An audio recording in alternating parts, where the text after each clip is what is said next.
Every day, Tyler Call has one basic question. How is your day today? I mean, it seems simple enough, right? But for Tyler, every single day is special because he knows that any second there could be no tomorrow. For the Bullitt East Chargers, game time energy comes from an unexpected place. It comes from a young man who patrols the sidelines and always does so with a smile. He's real energetic and he always seems to be more ready than the rest of the team. Kind of puts us in game mode and we're seeing how hype he's getting, and kind of helps out there on the field.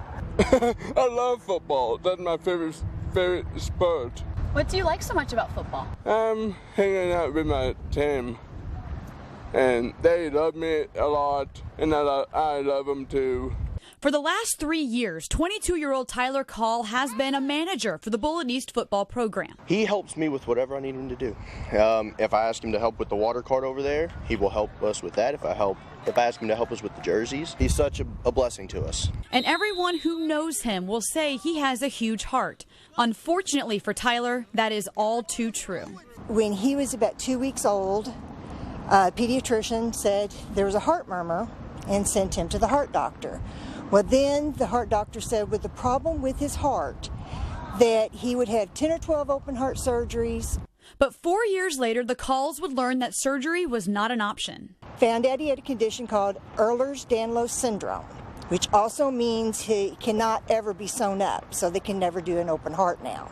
On top of those challenges, Tyler also doesn't have cartilage in his body, so his bones rest and rub on each other, and they break easily.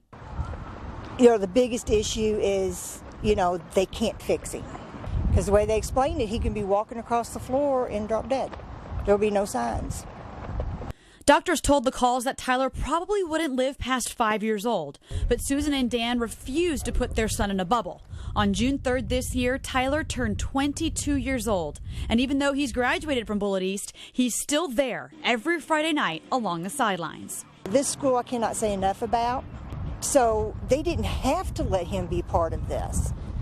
They like him that much that they continue to let him be part of it. And I don't know what he would be if he didn't have this. This gives him that reason to get up, to work through it. We're never promised tomorrow. And nobody is. If you have a handicap or if you don't have one. And you need to live each day to its fullest. Whitney Harding, WHAS 11 News.